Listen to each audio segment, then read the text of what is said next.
Muy buenos días, mi nombre es Leticia Vedano, yo soy integrante de la Red Mujeres Rurales y los voy a acompañar como presentadora durante todo el día en esta sala. Sean bienvenidos a la 16ª edición del Congreso Maizar, este año bajo el lema "El maíz siempre está". Desde la organización y todos los participantes estamos muy contentos de poder encontrarnos nuevamente en forma presencial. Y este congreso, este año, tiene 5 salas en simultáneo y transmisión en vivo, que también va a quedar grabado, por lo tanto, si ustedes quieren revivir alguna de las charlas en las que no estuvieron o esta misma, lo van a poder hacer después de finalizado el congreso. Agradecemos a todas las empresas e instituciones que acompañan y que permiten la realización de este tipo de eventos. Antes de empezar, les voy a recordar que chequen que sus celulares estén en silencio para no interrumpir a los disertantes y al resto del auditorio. Les contamos que acá en el primer piso hay un hall en el cual van a poder visitar a todas las empresas que están participando como sponsors auspiciantes y que acompañan el evento. Y hay un cash bar y un espacio de encuentro. También va a circular un QR en el cual van a poder responder una encuesta que va a permitir compensar la huella de carbono del Congreso. Bueno, dicho todo esto, vamos a iniciar formalmente las actividades en esta sala, que es la Power Core Ultra Enlist, con el panel "El aporte de la agricultura digital a los nuevos sistemas productivos". Y este panel está auspiciado por Bayer de Cal.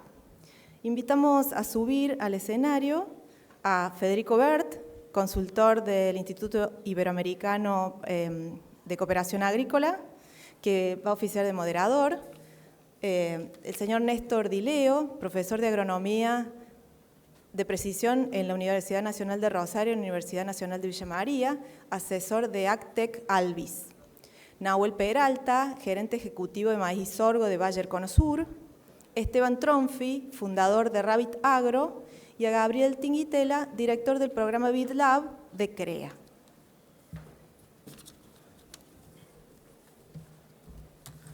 Acá les dejo pasador para el que necesite.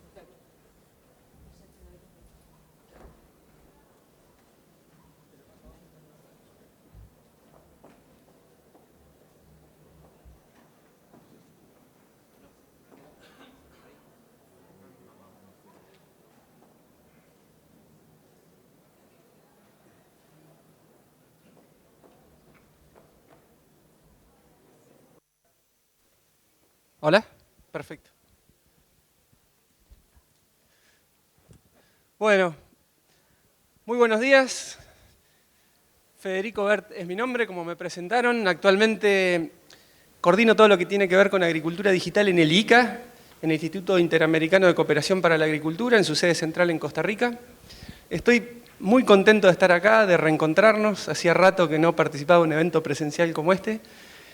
Así que agradezco mucho a los organizadores la invitación. Les agradezco mucho a todos los que están presentes, a todos los que se interesaron en este tema que vamos a discutir hoy acá. Yo creo que han hecho una elección espectacular, vinieron a la mejor sala. Y no lo digo porque sí, lo digo porque el tema que vamos a tratar acá es indudablemente el tema más importante que tiene la agricultura del presente y la agricultura del futuro. Las transformaciones gruesas van a ocurrir en función de lo digital, de la transformación digital. Y por eso me parece que han hecho una buena elección. ¿Por qué creo que este es un tema no solamente importante, sino urgente? Porque basta mirar para el costado otras industrias, lo que ha significado la transformación digital, los cambios que ha generado la transformación digital. Y no hay por qué pensar que a la agricultura no le va a pasar lo mismo. Lo que vamos a ver va a ser impresionante, indudablemente, y recién empieza. No hay dudas, nadie discutiría acá, ni en el resto de las salas que están en simultáneo en este momento, que la agricultura está en este mismo momento sufriendo una transformación, una revolución, la cuarta, según dicen algunos en la literatura, marcada fundamentalmente por la introducción de tecnologías digitales. Sensores, actuadores, maquinaria automatizada, plataforma, conectividad, todo eso combinado de alguna manera en soluciones que nosotros como productores o técnicos podemos usar para cambiar la forma en la que hacemos las cosas.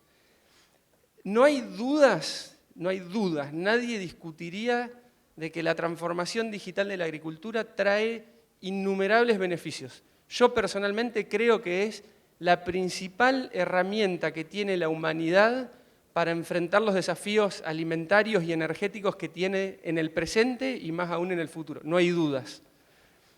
Lo que también creo, y por eso me parece que es importante el debate, que no todo es color de rosas.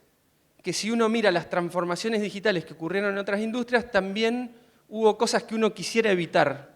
Hubo gente que quedó atrás, hubo gente que quedó afuera, hubo actores que desaparecieron, otros que se reconfiguraron. Y entonces me parece que es necesario tener una mirada equilibrada de lo que este fenómeno significa. También desde una mirada personal, y ahora lo vamos a discutir con el panel de lujo que tenemos, yo pienso que la transformación digital de la agricultura es incipiente, recién arranca, por varios motivos, entre otros porque falta conectividad, y para eso tenemos a Néstor acá que va a hablar al respecto, porque faltan destrezas o habilidades para implementar las soluciones, por un montón de motivos.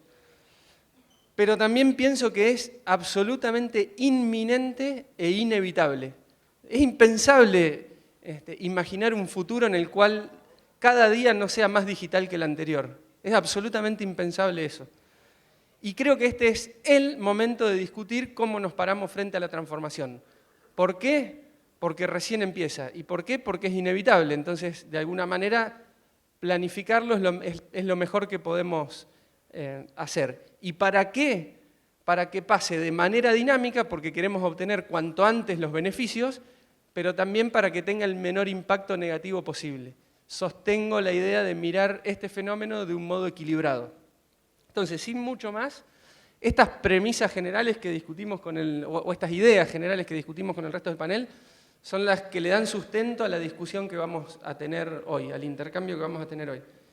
Y tenemos gente protagonista arriba del escenario, que de un lugar u otro están haciendo la transformación digital de la agricultura de Argentina. Por un lado, Néstor, como lo presentaban recién, que está en nombre de la empresa Alvis, que genera conectividad, algo sumamente necesario para que fluya la transformación digital. Nahuel Peralta, de Bayer. Esteban, fundador de Rabbit, abriendo el código de la agricultura, como él dice, y Gaby Tinguitela de CREA. La idea es así, vamos a tener presentaciones muy breves, de 6 minutos, acordamos eso, y después vamos a abrir un intercambio en función de un par de preguntas que nos parecía que estaba bueno discutir aquí. Y para terminar la introducción, no hacerla más larga, si quisieran dejar algún comentario, alguna pregunta, alguna idea, porque de acá después van a salir cosas seguro, van a salir artículos, van a salir ideas que aplicamos en otro lado, abrimos un Menti con el número 27 45 69 3, 27 45 69 3, a través del cual van a poder dejar cualquier expresión, siempre les pedimos en términos respetuosos. Sin más que esto, Néstor, te paso la palabra para tu presentación, donde vos prefieras.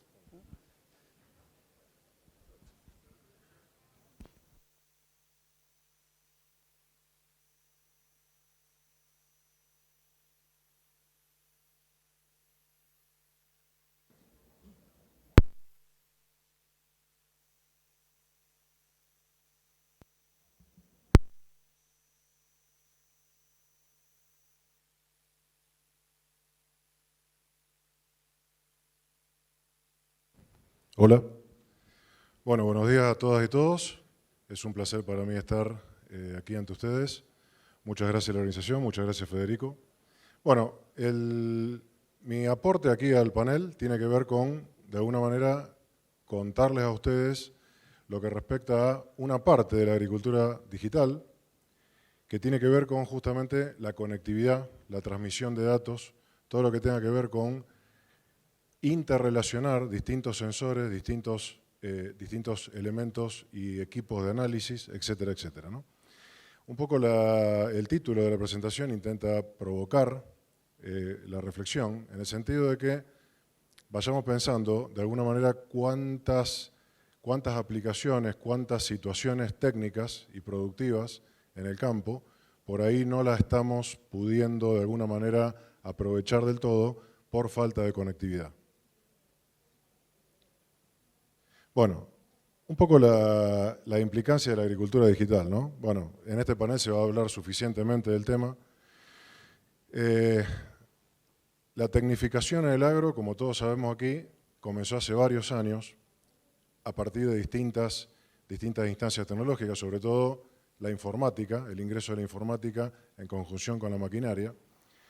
Un poco lo que viene, la agricultura 4.0 y demás, tiene que ver con la gestión inteligente de todos esos dispositivos, y para eso es clave la conectividad.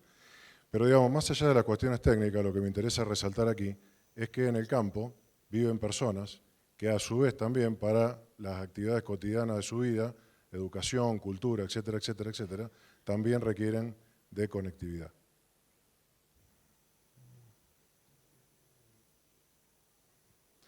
Bueno, básicamente conectividad en el campo, las distintas aplicaciones que podemos llegar a pensar que se podrían aplicar suelen de alguna manera requerir dos tipos de servicio. Un servicio de banda estrecha para conectar sensores entre sí, todo lo que tiene que ver con Internet de las cosas, y un servicio de banda ancha, comúnmente denominado 4G, para aplicaciones más críticas en términos de requerimiento de datos, velocidad, etc., ¿no?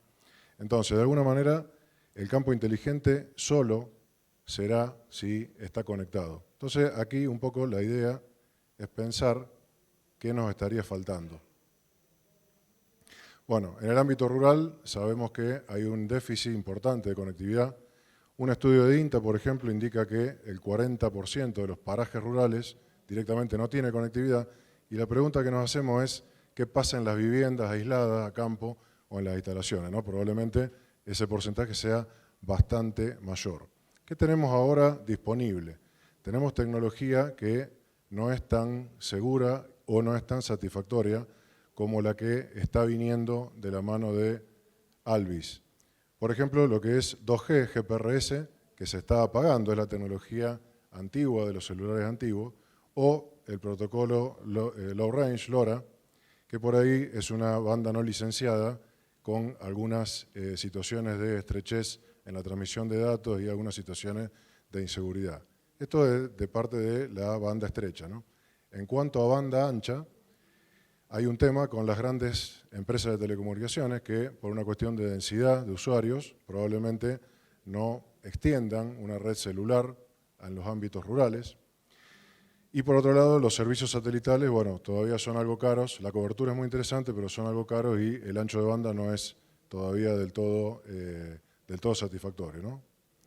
Entonces, ¿qué ofrece Alvis? Básicamente lo que ofrece Alvis es, montada en una frecuencia de 450 MHz, ofrece un servicio 4G de banda ancha, junto con un servicio de banda estrecha, Narrowband IoT. ¿Y cómo funcionaría esta solución? En ese gateway, que lo tengo aquí en mi mano, esas antenitas que se ven ahí en la diapositiva, se conectan con la red de Alvis y ese artefacto genera un Wi-Fi local que conecta, digamos, todos los dispositivos que estén cercanos a este aparato, ¿no? Bueno, ¿de dónde sale la señal de Alvis? Básicamente se trata de una red terrestre con radiobase de tecnología Nokia, que, bueno, ahí están ubicadas es una fotografía de la antena que está en la localidad de Chacabuco. Esa es una fotografía de la radiobase, y esto que se ve a la derecha es el área concesionada por el ente regulador Alvis. Lo que está operativo hoy por hoy son las localidades de Chacabuco y Venado Tuerto, y para ver una idea espacial, digamos, del alcance, el círculo celeste sería la cobertura de 4G y el círculo blanco alrededor la extensión que permite la banda estrecha Narrowband IoT. Son 30 kilómetros de radio y hasta 60 en el caso de Narrowband IoT. Esto da una... salta. Esto da una cobertura de 200.000 hectáreas aproximadamente en el primer caso y casi 700.000 en el segundo caso para conectar todo lo que se nos ocurra, ¿no?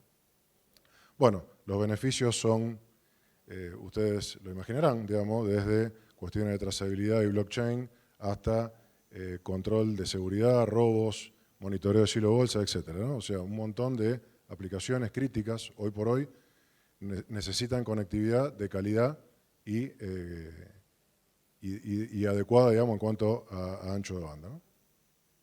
Bueno, ¿qué impacto económico tiene la conectividad? Porque, digamos, muchas veces nos dicen que muchas cuestiones vinculadas con la agricultura digital son de alguna manera, de la maquinaria, automatismo de la maquinaria y no de la conectividad. Bueno, hemos hecho un trabajo de búsqueda, básicamente, hay muchos estudios públicos y privados de relevancia internacional. Vamos a quedarnos con uno, que es el del Departamento de Agricultura de Estados Unidos, que brevemente, en honor al tiempo que tenemos, indica que la agricultura digital, para el caso de los cultivos, la primera columnita de todas, para el caso de los cultivos extensivos, estaría aportando, una estimación, un 12% de agregado de valor sobre lo que ocurre en el presente, ¿no? De ese 12%, algo más de un tercio es atribuible a la conectividad de calidad.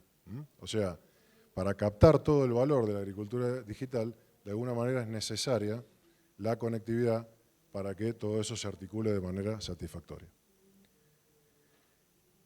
Para el caso, por ejemplo, de maíz, en el ámbito de este congreso, tomando valores extremadamente conservadores, fíjense que estaríamos, y mencionando solamente los mínimos, de todos los casos y de todas las implementaciones que hemos estado estudiando, estaríamos hablando de $45 de captura de la agricultura digital y de un tercio aproximadamente atribuible a la conectividad por hectárea. Bueno, muchas gracias.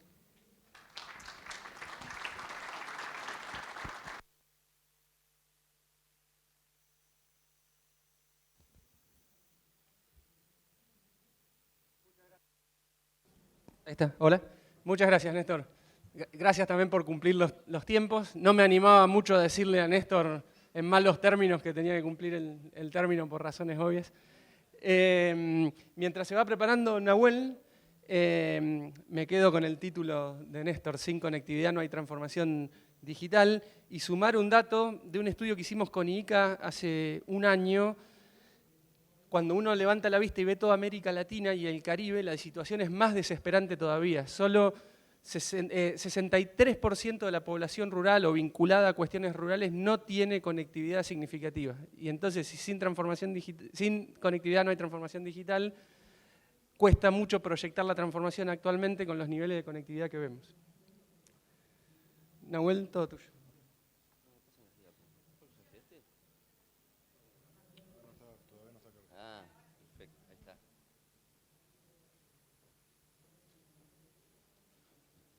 Buen día a todos, muchas gracias por participar de este panel. Lo que vamos a ver a continuación, cómo la agricultura digital, junto con un paquete agronómico integrado, nos permite maximizar la productividad en cada hectárea de una manera para generar esa... No me pasa. ¿Cómo trabajamos para generar esa propuesta de valor? Principalmente trabajamos muy de cerca con productores, trabajamos en ensayos a escala de lotes comerciales y lo que hacemos principalmente es comparar una estrategia de manejo tradicional de ese lote de maíz. Cuando digo tradicional, básicamente es una recomendación genérica de ajuste de densidad y de nitrógeno. Tiene una capacidad de aumentar la productividad en más de 9 puntos, con una tasa de ganancia de un 90%. Y a su vez, es también claro y necesario entender cómo estos paquetes tecnológicos impactan en el pilar de la sustentabilidad. Como pueden apreciar en la gráfica hacia la derecha, lo que ven es que estas soluciones integradas y digitales tienen una capacidad de incrementar en más de 20% la eficiencia de uso de nitrógeno. Como anteriormente mencionaba, es un promedio de todos los años. Quiere decir que en algunas localidades, años específicos, estas soluciones pueden incrementar en más de 35-40% la eficiencia de este nutriente, que hoy es clave, ya que obviamente todos conocen la situación actual que estamos viviendo con este fertilizante.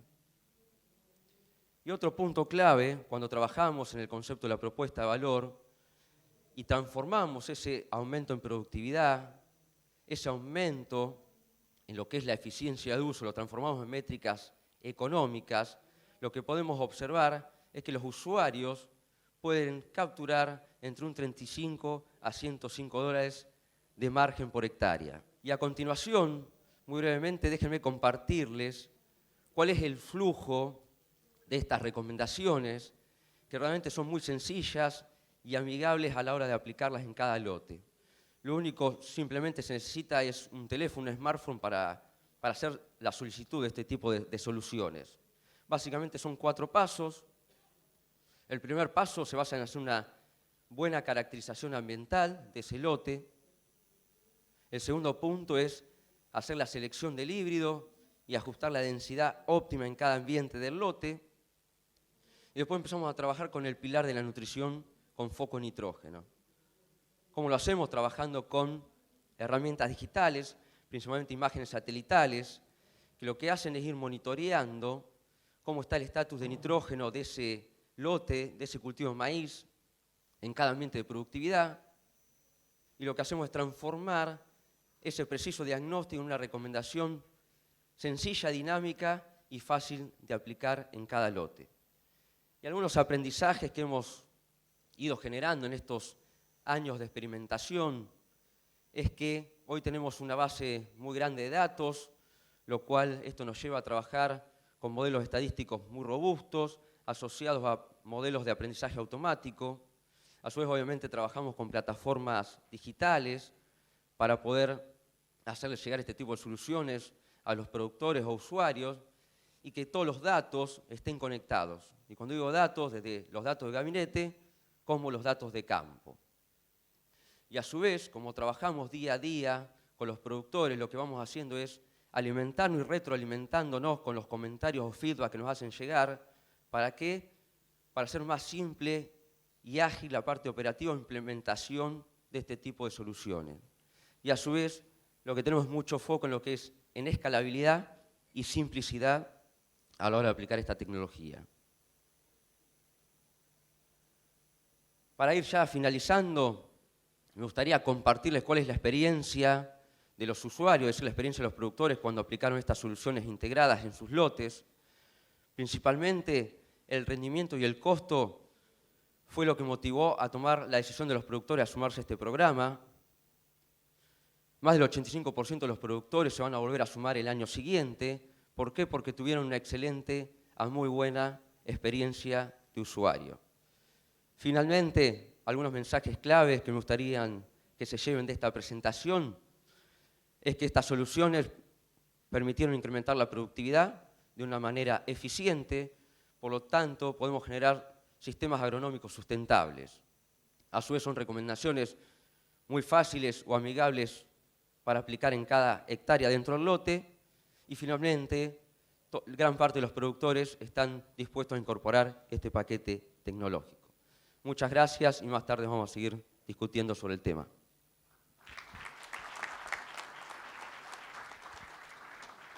Gracias, Nahuel. Rescato los datos concretos de mejora de productividad y eficiencia en particular, que no es ni más ni menos que producir igual con menos o más con lo mismo, e impactando menos en el ambiente, que quizás sea el requerimiento más grande que tenemos todos hoy quienes nos dedicamos a la producción y al asesoramiento de la producción. Esteban, todo tuyo. Bueno, buen día, muchas gracias Federico y gracias a la organización por este espacio. Yo les voy a contar en pocas palabras qué es Rabbit. Rabbit es una red agropecuaria de vigilancia tecnológica y buscando una imagen que me ayude a describir lo que es Rabbit, me pasé de largo, o lo que hacemos en Rabbit nos dedicamos a hacer gemelos digitales. ¿Qué son los gemelos digitales? Los gemelos digitales son representaciones computacionales de la realidad, es llevar el mundo físico a un mundo de computadora. Y tienen dos componentes importantes. El primero es representar esa realidad, describir esa realidad, y el segundo es modelizar los procesos que gobiernan esa realidad. Son las dos cosas, hay que describir la realidad y hay que modelizar los procesos que gobiernan esa realidad, y con eso podemos armar un gemelo digital, que no es otra cosa que un modelo de simulación de una realidad actualizada permanentemente, y esa es la diferencia con los antiguos modelos de simulación.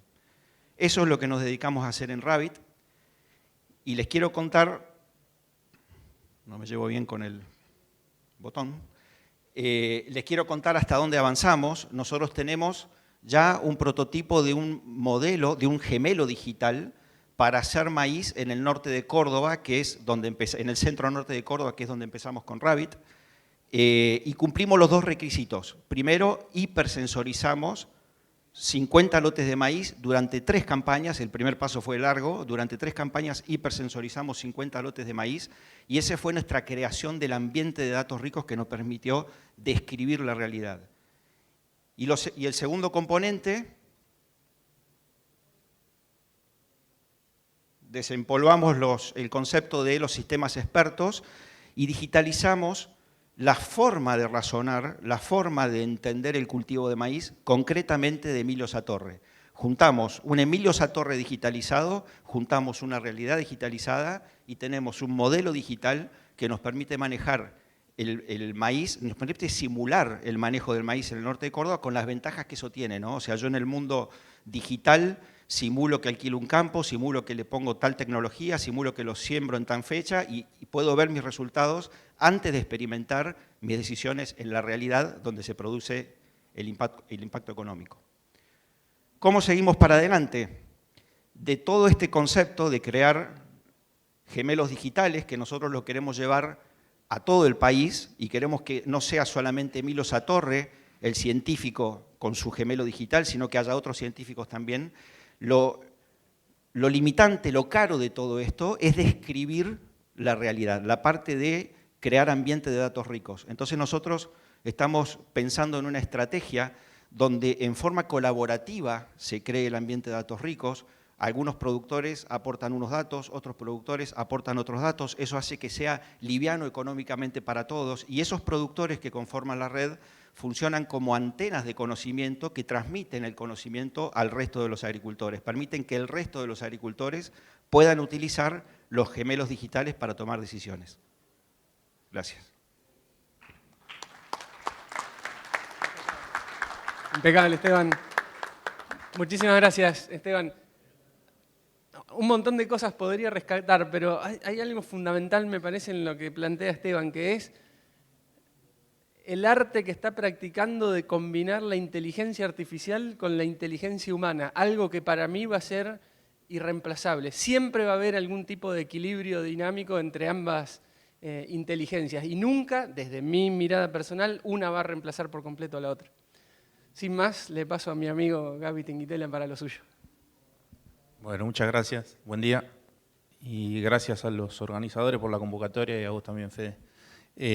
Los aportes nuestros, cortito, desde el área de innovación de CREA, no sé si pasa. Ahí está. Mi idea es, esos son los 4 grandes espacios de trabajo que hoy tiene adentro el área de innovación de CREA. El trabajo con startups, generación de información y conocimiento, capacitación y nuevos proyectos. Yo les voy a mostrar una imagen de algo que está pasando dentro de cada uno de esos grandes espacios de trabajo. En startups, ahí está. En startups acompañamos a los proyectos, estamos trabajando en el marco de un esquema de innovación abierta, o sea, estamos innovando con otros que están fuera de la organización. Estamos trabajando mucho con emprendedores que traen proyectos para el agro y básicamente desde que un desarrollador de tecnología, desde que un emprendedor se pone en contacto con un problema hasta que una empresa se difunde y escala con un desarrollo comercial maduro, hemos segmentado ese proceso y tenemos acciones en cada una de las etapas de ese proceso. Entonces, la primera imagen que están viendo ahí, que dice creación y prototipado, es un ejercicio puntual que lo hicimos con la Facultad de Diseño Industrial de la Universidad de Buenos Aires.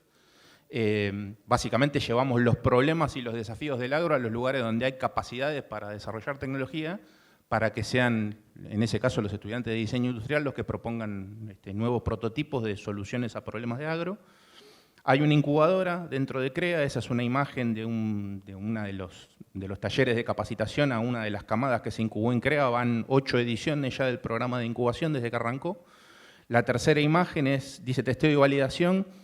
Estamos llevando emprendedores y tecnologías a los lugares donde hay productores para que los productores se pongan en contacto con los emprendedores y se lleven las soluciones al campo y las testeen y las validen en el campo.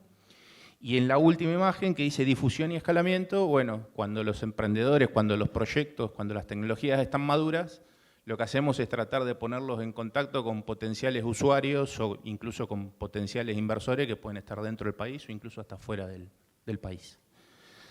En cuanto a generación de conocimiento, bueno, nosotros vemos muy importante generar conocimiento de base de las dos puntas, ¿no? De la oferta y de la demanda, de los desarrolladores de tecnología por un lado y de los demandantes de tecnología por el otro, para entender bien qué es lo que necesita cada uno, cuál es la necesidad real de cada uno, y hacer que las acciones que ejecutamos sean lo más eficientes y lo más eficaces posibles. Para eso nos hace falta información y trabajamos para generar esa información que nos hace falta. Ahí están viendo una serie de capturas de pantalla de un par de carátulas de trabajo. Los primeros tienen que ver con el ecosistema emprendedor y lo último ya tiene que ver más con los productores CREA, ¿no? con la necesidad de los productores. Capacitamos. El productor necesita entender cuál es la particularidad que tienen los procesos de desarrollo de estas nuevas soluciones tecnológicas y también tiene que entender cuáles son las particularidades de estas nuevas empresas porque también las mira como lugares donde poder hacer inversiones y diversificar su empresa. Entonces hay que hacer un poco de escuela sobre eso porque tienen una serie de particularidades muy importantes este tipo de empresas y vemos importante que el productor las pueda entender, las pueda comprender. Y por último, en el espacio de nuevos proyectos, ahí está, también lo que tratamos de hacer es generar ámbitos propicios para que todo esto que les estoy contando se potencie. Entonces ahí lo que están viendo son dos tipos de grupos nuevos que se formaron en CREA en el último tiempo. El primero es un grupo de robot de ordeñe. A diferencia de un grupo CREA convencional, el denominador común ahí es una tecnología, son los productores lecheros que están incorporando la tecnología de los robots de ordeñe. Ese grupo no tiene una localización geográfica determinada, están distribuidos por todo el país, pero tienen una tecnología que es suficientemente importante y disruptiva, que merece que se reúnan y que compartan experiencias y conocimientos.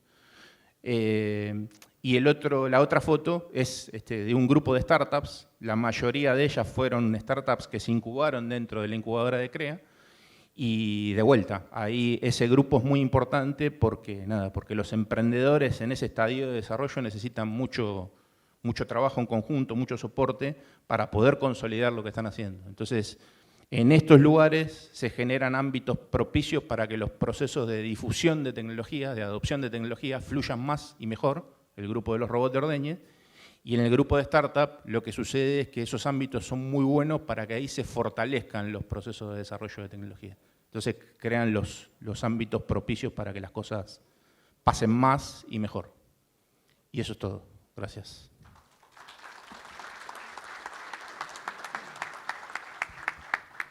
Gracias, Gaby. Impecables todos con los tiempos. Muchas gracias. Una pequeña cuestión que quería marcar. Si ustedes piensan, el advenimiento de las tecnologías digitales no solamente cambia la agricultura per se, sino que cambia el propio modo en que se desarrollan las tecnologías. Los actores que desarrollan tecnologías y proveen son distintos a los que teníamos 20, 30 años atrás. Y el tipo de tecnología, la digital, permite que el proceso de desarrollo y de transferencia, llamémosle en términos antiguos, sea distinto. Es mucho más posible el codesarrollo, es mucho más posible una transferencia más soft, digamos, y es muy importante desde mi punto de vista el rol que cumplen organizaciones como CREA, que están en el medio, o APRESID, en promover o en impulsar la transformación digital. Tenemos todavía unos minutitos para intercambio. 7, si no me falla mi cronómetro, más allá de que el cartel acusaba a algunos menos. Entonces, vamos a hacer una ronda de preguntas y por cuestiones de tiempo voy a simplificar 2 en una de las que acordamos. Lo que yo quería preguntarles es alguna reflexión de ustedes respecto a qué es lo que hoy más está frenando, si se quiere, el avance de la transformación digital de la agricultura y qué harían ustedes si no tuviesen limitaciones de presupuesto ni nada, si pueden hacer lo que quieran, para dinamizarla, para impulsarla. Una sola cosa. Arranco con Néstor. Tenemos unos 7 minutos, así que los sigo de cerca con el tiempo, así cumplimos, hacemos honor a nuestra palabra. Bueno, gracias, Federico. Bueno, desde mi punto de vista, claramente a lo mejor, digamos, las barreras para la adopción de cierta tecnología que tiene que ver con la agricultura digital son típicamente los escenarios inciertos, ¿no? Esto siempre, digamos, no coopera con la voluntad del productor o de las empresas rurales de incorporar tecnología. Bueno, en otros lugares del mundo, digamos, la dinámica que tiene todo esto en otro lugar del mundo da un poco la razón en este sentido. Si bien el agro argentino sigue siendo de punta y a pesar de todo va para adelante e incorpora tecnología. Y, digamos, yo creo que de alguna manera para motorizar e impulsar fuertemente todo esto, en todos los compartimentos, digamos, y las tipologías distintas que puedan aplicarse, se puede mencionar de tecnología digital aplicada a la ganadería, etcétera, etcétera, etcétera. Me parece que, desde mi punto de vista, por el rol que yo también desempeño en la universidad, está faltando un apoyo o una conciencia un poco más fuerte del ámbito educativo para insertar todo esto en las currículas de los planes de estudio y que los futuros profesionales, digamos, ya salgan, digamos, con muchas herramientas de esta en el bolso cuando egresan de la universidad, ¿no? Entre muchas otras cosas que se pueden mencionar, yo me quedaría con eso, digamos, ¿no?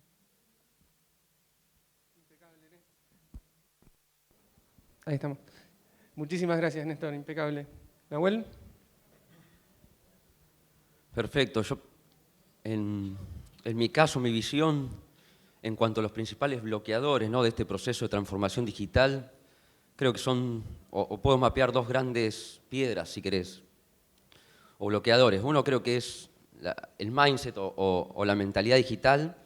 Creo que vos hoy lo mencionaste, esto recién está comenzando. Claramente no estamos en la cresta de la ola, porque creo que gran parte todavía del sector, por desconocimiento o creencia, se cree que todavía el agro es analógico, y ahora estamos pasando, ¿no?, transformando ese agro analógico en un agro digital.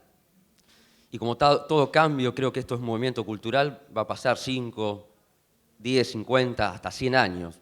Y creo que por suerte las nuevas generaciones que se avecinan van a ayudar mucho porque claramente ya vienen con un chip digital.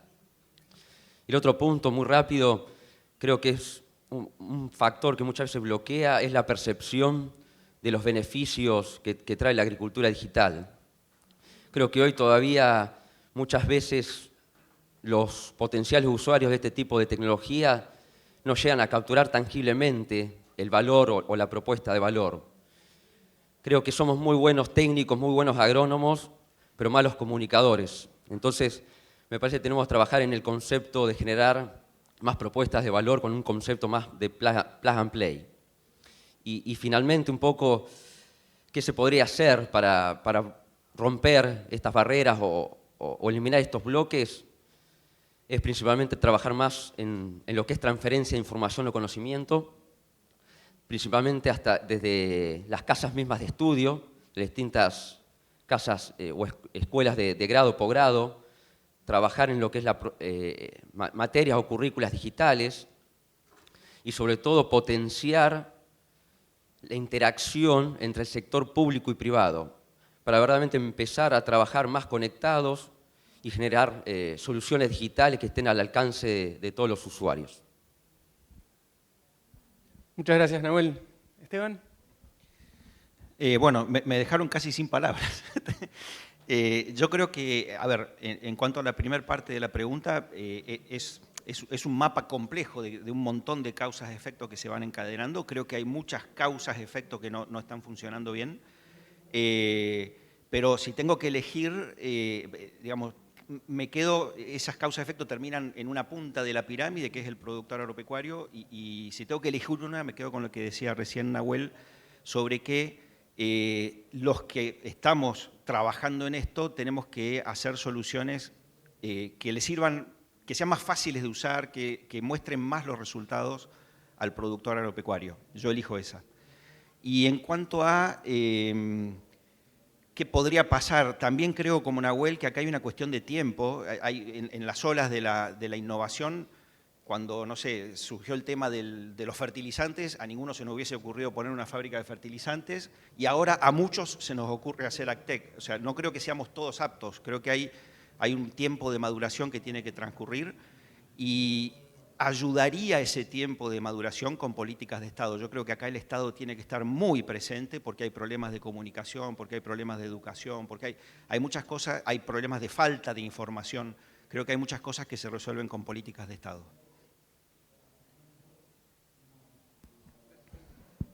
Bueno, sí, coincido bastante con lo que comentaron ya los compañeros de panel. Me parece que hay algunas cuestiones que tienen que ver con el contexto y coincido con lo que decía Esteban recién. Eso se destraba con planificación estratégica primero, con política después y por último con decisión administrativa para destrabar. Y después, de forma complementaria a lo que ya mencionaron ellos, bueno, recién de vuelta Esteban lo puso en la figura del productor agropecuario, yo lo amplío, lo pongo, si querés, en términos del factor humano, la relevancia que tiene el factor humano.